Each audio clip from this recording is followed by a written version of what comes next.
to subscribe our YouTube channel and press the bell icon for more latest updates. Rashtramanch की ये meeting 2.5 घंटे चली और बहुत सारे मुद्दों पर चर्चा हुई। किन मुद्दों पर चर्चा हुई और क्या तय हुआ,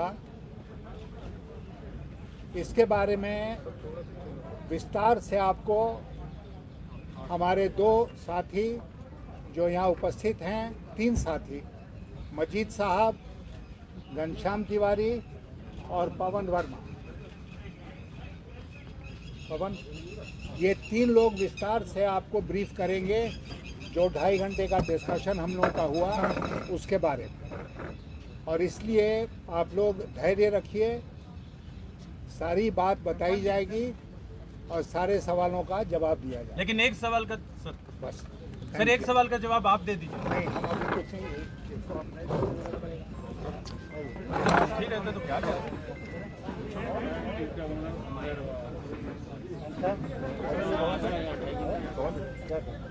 शुरू करिए, आगे कर लीजिए। देखिए, सबसे पहले एक बात का खुलासा करना बहुत ज़रूरी है, क्योंकि मीडिया में पिछले 24 घंटों से जो खबरें आ रही हैं, चाहे वो इलेक्ट्रॉनिक मीडिया हो या इवन प्रिंट मीडिया हो, कि ये राष्ट्रमंच की सभा एंटी बीजेपी पॉलिटिकल पार्टीज़ को इकट्ठा करने के लिए शरद पवार जी ने बुलवाई। ऐसी कोई बात नहीं।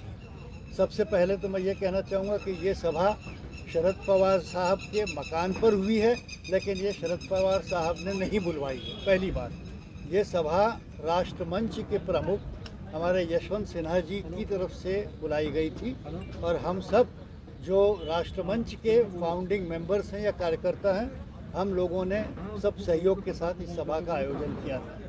दूसरी बात, ये प्रचार हो रहा है कि ये एक राजनीतिक बड़ा कदम उठाया जा रहा है शरद पवार साहब के ज़रिए, और जिसमें कांग्रेस को अलग थलग छोड़ दिया गया है।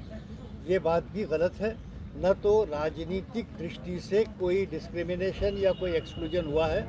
हमने उन मेंबरों को बुलाया है जो उस किस्म के हमारी आइडियोलॉजी जो है राष्ट्रमंच की, उसको सब्सक्राइब करते हैं, तो जिसमें सभी राजनीतिक पक्षों के लोग आ सकते हैं। इसमें कोई राजनीतिक मतभेद नहीं था।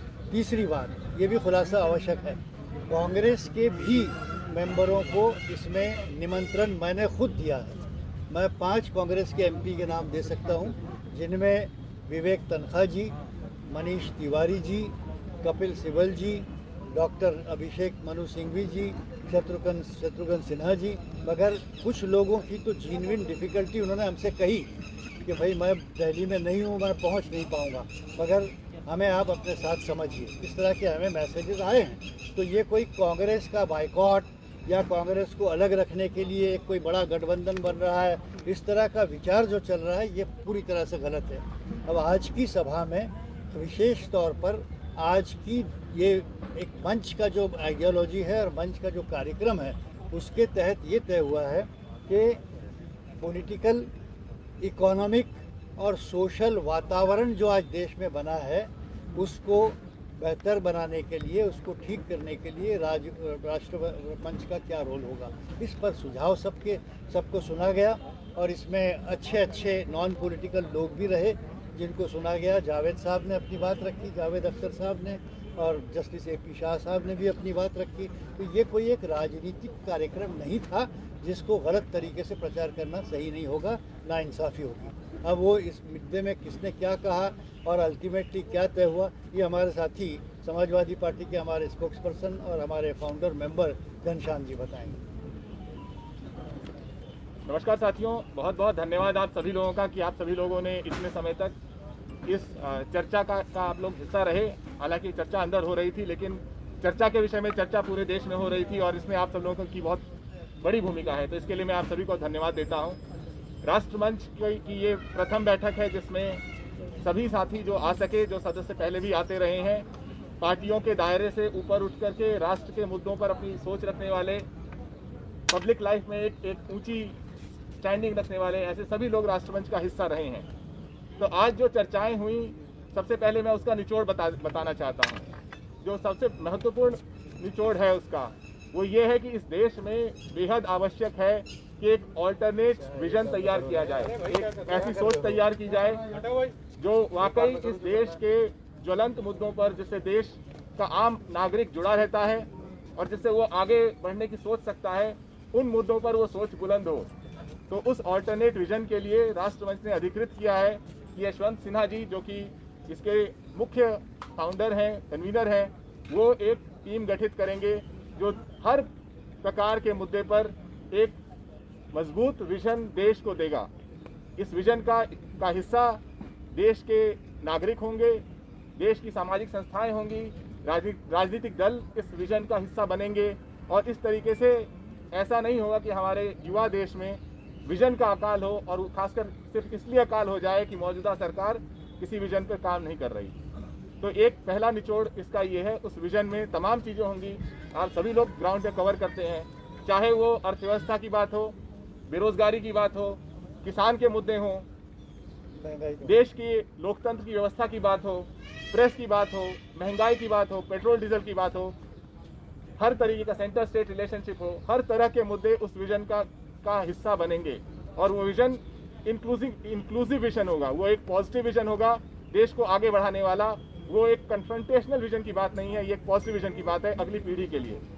दूसरी बात जो बहुत महत्वपूर्ण है, जिसके बारे में मजीद सर ने कहा भी, कि ये अहम है कि राष्ट्रमंच एक ऐसे मंच के रूप में रहे जो सबको सम्मिलित कर सके, जिसके पास भी राष्ट्र के निर्माण की जो भी महत्वपूर्ण सोच है, चाहे वो राजनीतिक दल है या अपने तरीके से काम करने वाला कोई सामाजिक कार्यकर्ता है, सामाजिक संगठन है, स्कूल और कॉलेज से जुड़े हुए अध्यापक हैं, शिक्षक हैं, या कॉलेजों में पढ़ने वाले वो बच्चे हैं जिनके पास अपने आने वाले भविष्य की चिंता भी है और अच्छे भारत की सोच भी है।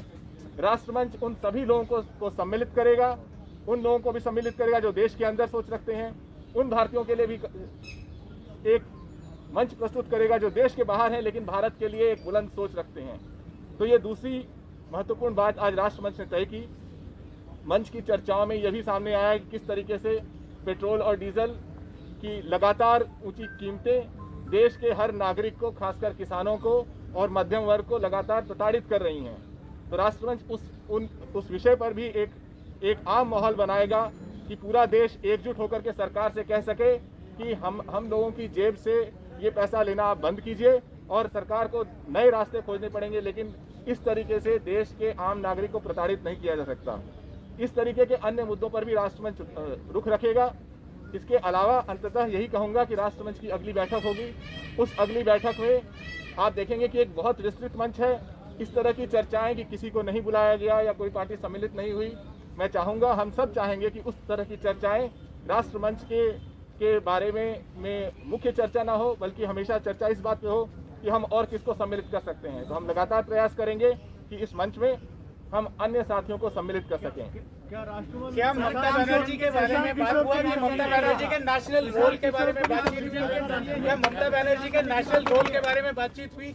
देखिए, राष्ट्रमंच में क्योंकि तमाम पार्टियों के नेता रहे, सांसद रहे, पूर्व सांसद रहे, प्रोफेसर अरुण कुमार जैसे अर्थशास्त्री रहे, जस्टिस AP शाह रहे, जावेद अख्तर जी रहे, इन सभी लोगों ने जो बातें रखी हैं वो विस्तृत हैं। वो किसी एक नेता पे केंद्रित नहीं है, वो किसी के पक्ष में या विपक्ष में नहीं है, वो इस विषय पर केंद्रित हैं कि इस देश को एक ऑल्टरनेट विजन चाहिए और इस देश में इतने ज्वलंत मुद्दे हैं और इतने कुशाग्र लोग हैं, इतने बुद्धिजीवी हैं, इतने राजनीतिक कार्यकर्ता हैं, सामाजिक कार्यकर्ता हैं कि जो उन मुद्दों को सामने पटल पे रख सकते हैं आम नागरिक के लिए। सर, ये पॉलिटिकल विजन के जरिए तो क्या ये मंच पॉलिटिकल सॉल्यूशन भी देगा? क्योंकि बात अल्टीमेटली जो बातें उठा रहे हैं उसका समाधान एक पॉलिटिकली तरीके से देनी पड़ेगी। तो क्या मंच पॉलिटिकल सॉल्यूशन देगा 2024 के चुनाव में? हम ये मानते हैं कि जब देश के महत्व के मुद्दे, जो उसके मुख्य मुद्दे हैं, जो आम नागरिक के रोजमर्रा जीवन की बेहतरी से जुड़े हुए हैं, जब वो मुद्दे सामने आएंगे तो अपने आप उस तरह के सॉल्यूशन उभरेंगे। महत्वपूर्ण ये है कि नागरिक कौन सी मुद्दों को प्रधानता देता है और वो मुद्दे इस देश के भविष्य को निर्धारित करेंगे।